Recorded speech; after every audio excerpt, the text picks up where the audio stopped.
आज के इस समारोह में उपस्थित परम आदरणीय डॉक्टर चंद्रभानु सप्तपदी, सिंधी साहित्य अकादमी के उपाध्यक्ष जैसाभाई मोटवानी जी, श्री विनोद पेशवानी जी, साधना सहकारी बैंक के अध्यक्ष और मेरे सहयोगी घनश्याम कुकरेजा जी, उपस्थित सभी मान्यवर भाई और बहन, इसी सभागृह में परम श्रद्धेय गुरु जी का आशीर्वाद एक बार लेने का मौका भी मुझे मिला है। उनकी विशेषता ये है कि प्रशासकीय अनुभव उनको काफ़ी बड़ा था, पर प्रशासकीय अनुभव और कार्य करने के बाद विशेष रूप से हमारी भारतीय संस्कृति, इतिहास और विरासत के आधार पर जो हमारा आध्यात्मिक और दार्शनिक चिंतन है, उसके आधार पर उन्होंने अपने चिंतन के आधार पर काफ़ी बड़ा नए विचारों की प्रेरणा हम सबको दी है। विशेष रूप से जो मूल रचनाकार जो उनकी थी, अव्यक्त से व्यक्त, सृष्टि तत्व, ये जो विशेष रूप से दार्शनिक, धार्मिक और आध्यात्मिक, इन बातों से संबंधित उनका चिंतन इसमें आया है। पर सबसे महत्वपूर्ण बात यह है कि इस चिंतन को वैज्ञानिक आधार पर उसका मूल्यांकन होना, ये समय की आवश्यकता है। क्योंकि नई जनरेशन जो होती है वो स्वाभाविक रूप से जब आध्यात्मिक और दार्शनिक चिंतन की बात आती है तो अक्सर ये बात समझने की कोशिश करते हैं कि इसका वैज्ञानिक तथ्यों के साथ कैसे संबंध है, और इसकी अनुभूति भी होती है। हमारी भारतीय संस्कृति की ये विशेषता है कि स्वामी विवेकानंद जी जब अमेरिका में शिकागो की धर्म परिषद में उनका भाषण हुआ था, तब उन्होंने बहुत अच्छी बात कही थी। उन्होंने ये कहा था कि मैं अपना धर्म श्रेष्ठ है, या जिस भगवान पर मेरा विश्वास है वो भगवान श्रेष्ठ है, ये कहने के लिए आपके पास नहीं आया हूँ। मैं आपको ये कहने के लिए आया हूँ कि जिस धर्म पर आपका विश्वास है, जिस भगवान पर आपको विश्वास है, उसी से ही अंततोगत्वा हम सब एक ही जगह पहुँचने वाले हैं। मैं अक्सर याद करता हूँ कि संस्कृत का एक जो सुभाषित है वो हमारे लिए बहुत अच्छा है। उस संस्कृत सुभाषित में कहा गया था, आकाशात पतितम तोयम यथा गच्छति सागरम सर्वदेव नमस्कारः केशवम प्रति गच्छति। उसमें एक मराठी कवि ने उसका सुंदर अनुवाद किया है, और अनुवाद ये था कि पडे खाल तीजे नभातू न पाणी, जसे सागरा तेच मिळून जाई, नमस्कार कोण्याही देवास केला, परी शेवटी तो पोहोचतो केशवाला। ये जो आध्यात्मिक और दार्शनिक सिद्धांत है, जिसका संबंध हमारी भारतीय संस्कृति और इतिहास और विरासत के साथ है, उसकी आज पूरी दुनिया में एक प्रकार से इतनी बड़ी डिमांड है कि हम समझ नहीं पाते। हमारे देश में हम इनको नहीं समझ पाते। मुझे ब्रिटिश पार्लियामेंट में भाषण करने का मौका मिला था, और ये मेरे जीवन का एक बहुत अच्छा अनुभव था कि उसके बाद में जब मैं प्रधानमंत्री जी के यहाँ चाय पीने के लिए गया ब्रिटिश, और फिर फॉरेन मिनिस्टर के साथ बैठा था, तो उन्होंने मुझे एक प्रश्न पूछा, और प्रश्न यही पूछा था कि आपके देश की सबसे बड़ी समस्या कौन सी है। तो मैंने सहज रूप से कहा कि गरीबी, भुखमरी और बेरोजगारी हमारी सबसे बड़ी समस्या है। मेरी जवाब के बाद मैंने उनको उल्टा सवाल पूछा कि आपकी सबसे बड़ी समस्या कौन सी है। तो उन्होंने कहा, हमारी सबसे बड़ी समस्या ये है कि हमारी यंग बेटे और बेटियां, हमारी प्रॉब्लम यह है कि वो शादी नहीं करती, लिविंग रिलेशनशिप में रहती है, और जिसके कारण हमारी परिवार व्यवस्था पूरी तरह उद्ध्वस्त होने के कगार पर खड़ी है। बाद में उन्होंने मुझे ये प्रश्न पूछा कि क्या हिंदुस्तान में गरीबी होने के बाद ये समस्या नहीं है। तो मैंने उसका जवाब दिया कि ये नहीं के बराबर है। तो उन्होंने मुझे पूछा कि यह कैसे संभव है। तब मैंने उनको ये कहा कि हम गरीब जरूर हैं, पर हमारी भारतीय संस्कृति और इतिहास और विरासत और जो आध्यात्मिक और दार्शनिक सिद्धांतों के आधार पर जो बचपन से हमारे मन के ऊपर, व्यक्तित्व के ऊपर जो संस्कार होते हैं वो मूल्याधिष्ठित है, वैल्यू बेस है। और वो जो हमारी परिवार पद्धति है, जीवन पद्धति है, उससे ये जो संस्कार हमें मिलते हैं उससे हम गरीब जरूर हैं, पर सांस्कृतिक दृष्टिया, सांस्कृतिक की दृष्टि से, मूल्याधिष्ठित दृष्टि से हम काफ़ी रिच है, संपन्न है। और ये जो संपन्नता आई है ये हमारी स्पिरिचुअल थिंकिंग, दार्शनिक सिद्धांत और हमारा आध्यात्मिक जीवन दर्शन से आई है। भगवत गीता से, रामायण से, और विशेष रूप से हमारे अनेक राज्यों में साधु संतों ने अपने अपने रूप में इन विचारों को सामान्य लोगों तक पहुंचाया है। केवल विचार नहीं पहुंचा है, तो विचारों को सुनने के बाद उसका जो संस्कार व्यक्ति के ऊपर, व्यक्तित्व पर परिणाम करता है, उससे व्यक्ति का जीवन बदलता है। और बदले हुए समृद्ध जीवन से ही हमारी सामाजिक व्यवस्था बहुत प्रगल्भ और संपन्न हुई है। और इसलिए स्वाभाविक रूप से एक फिलोसोफर ने कहा था कि पर्स एंड पर्सन, इसमें पर्सन यानी व्यक्ति श्रेष्ठ है, पर्सन एंड पार्टी यानी व्यक्ति और संगठन, इसमें संगठन यानी पार्टी श्रेष्ठ है, एंड पार्टी एंड फिलोसॉफी यानी संगठन और विचारधारा, इसमें विचारधारा महत्वपूर्ण है। अब विचारधारा जो होती है वो स्वाभाविक रूप से समझने के लिए हमें हमारी क्षमता भी बढ़ानी पड़ती है, क्योंकि दार्शनिक सिद्धांत, आध्यात्मिक सिद्धांत, जिसका परम आदरणीय गुरु जी ने सूक्ष्म चिंतन के रूप में, सूक्ष्म तत्व के रूप में जो नॉलेज दिया हुआ है, उसका मैं कोई अधिकारी व्यक्ति नहीं हूँ। जब मुझे डेमले जी ने कहा तो मुझे एक बार ऐसा लगा कि मैंने कैसे, पिछले बार भी ये संकोच था कि कोई कार्यक्रम में जाने के पहले उस विषय पर मेरा भी अधिकार होना चाहिए। पर मैं इतना ही जानता हूँ कि मानव जाति के कल्याण का ये सूक्ष्म वैचारिक चिंतन है, और इससे हमारे जीवन में समृद्ध और संपन्न होने का मौका मिलने वाला है।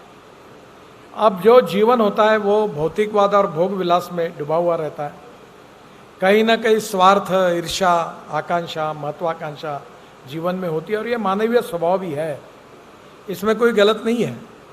पर जब दार्शनिक और आध्यात्मिक सिद्धांत और मूल्याधिष्ठित जीवन पद्धति के संस्कार व्यक्ति पर होते हैं तो हमारे जीवन में भी आमूलाग्र बदल हो जाता है, और इसके लिए काफ़ी चिंतन की भी ज़रूरत होती है। और गुरु के रूप में उसका अध्ययन करके उस जो सिद्धांतों को है उसको हमारी भाषा में, यानी बहुत सिंपल लैंग्वेज में, क्योंकि हमारा जो IQ है, जो गुरु जी ने लिखा है, वो समझने के लिए हम कितने भी अपने को विद्वान समझते होंगे, फिर भी हमें बहुत ज़्यादा ज्ञानोपासना, ज्ञान की उपासना करनी होगी, क्योंकि वो समझना बहुत कठिन है। पर जब हम उसको समझने की कोशिश करते हैं और गुरु ही हमें जब उसका मार्गदर्शन करता है तो धीरे धीरे बात समझ में आती है। ये बहुत डिफिकल्ट है, इसको शॉर्टकट नहीं है। शॉर्टकट के बारे में एक फिलोसोफर ने कहा है कि शॉर्टकट कट यू शॉर्ट।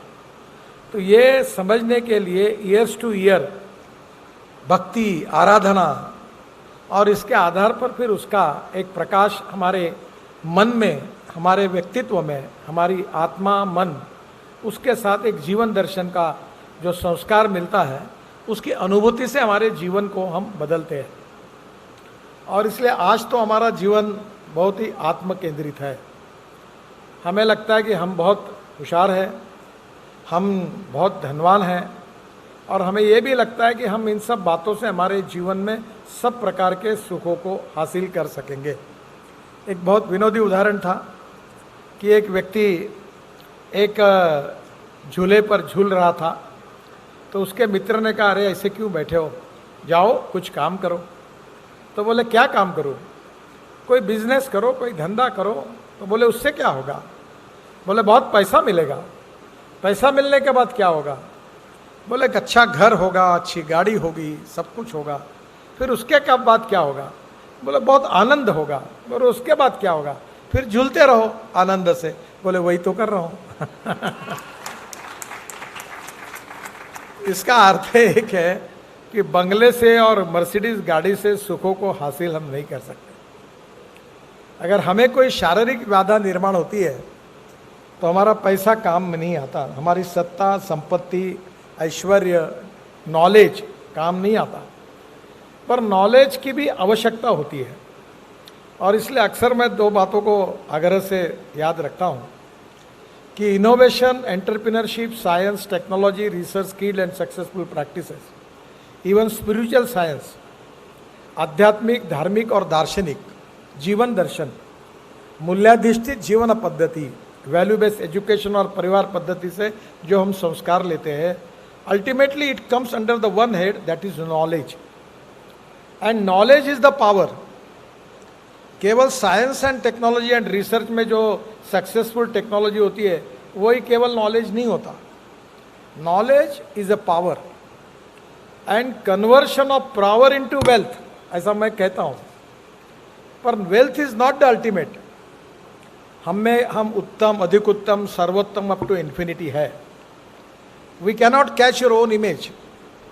हमारे बीच में कोई पूर्णांक नहीं है, हम अपूर्णांक है, और इसलिए पूर्णांक की ओर चल रहे हैं। तो ये जो नॉलेज है, जो स्पिरिचुअल साइंस है, आध्यात्मिक साइंस है, दार्शनिक सिद्धांत है, जो मूल्याधिष्ठित हमारे इतिहास, संस्कृति और विरासत से मिला हुआ ज्ञान है, वो हमारे प्रापंचिक और व्यावहारिक सार्वजनिक जीवन को समृद्ध करता है। मैं अपनी बहन के पास बड़े जाता था। मेरे जिया जी न्यूक्लियर साइंटिस्ट थे बाबा एटॉमिक रिसर्च सेंटर में। तो मेरी बहन उस समय कहती थी कि सब लड़कों को कि वो अमेरिका में जाए और पढ़े और बड़ी नौकरी करे, और वो होशियार थे सब। धीरे धीरे सब लोग अमेरिका में गए, वहाँ बड़ी बड़ी नौकरियाँ उनको मिल गई।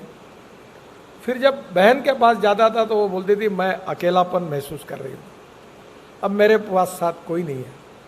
तो मैंने उनको कहा कि मैं तुमको बोल रहा था कि ये सबके पीछे मत लगो कि अमेरिका में जाओ, अमेरिका में जाओ।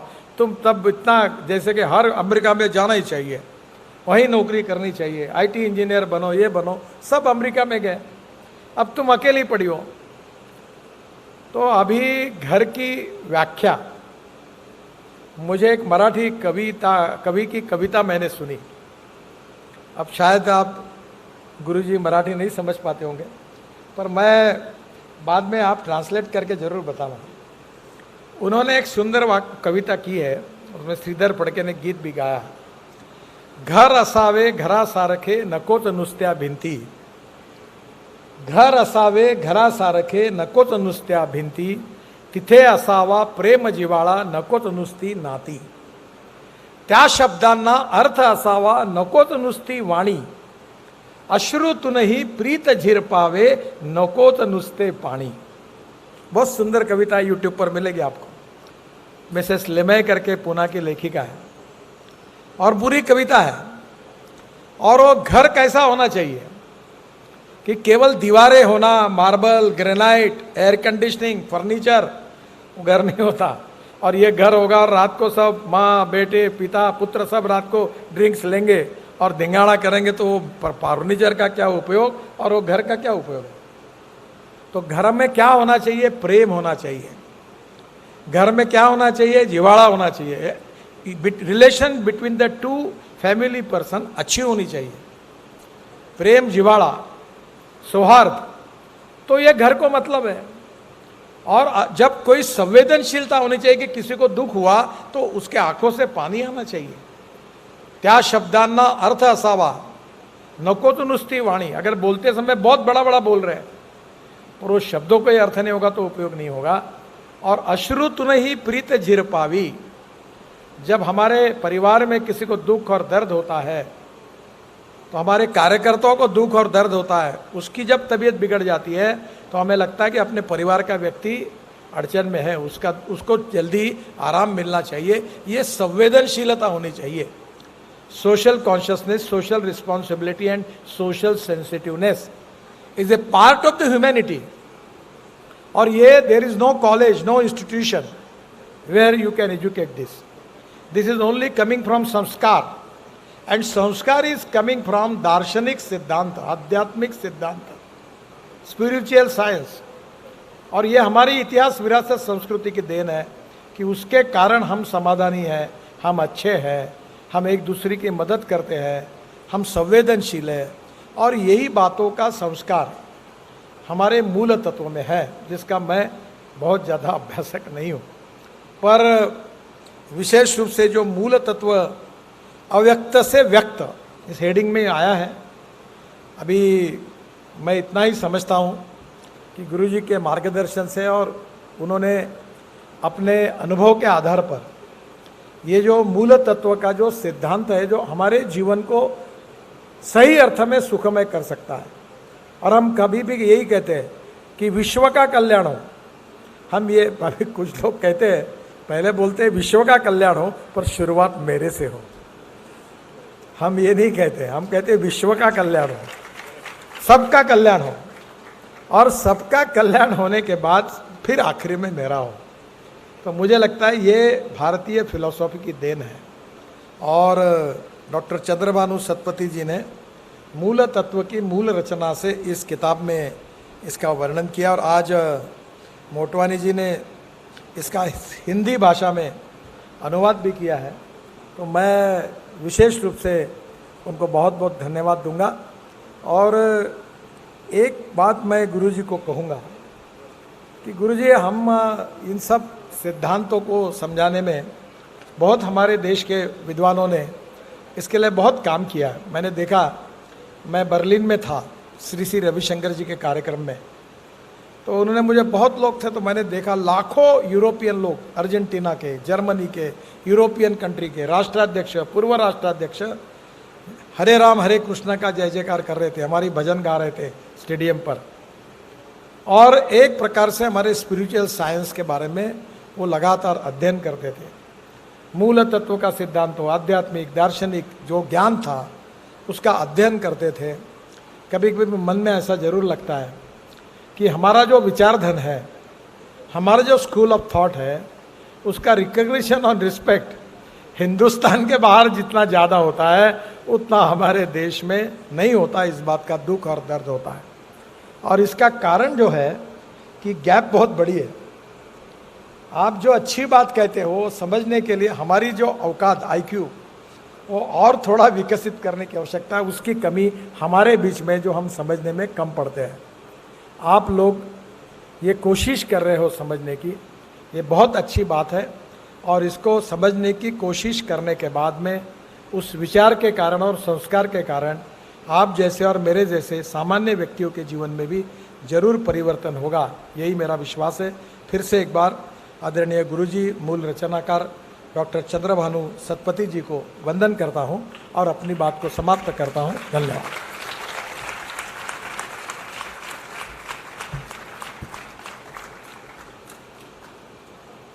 On behalf of CB Satpathy Cultural Foundation and Sindhi Cultural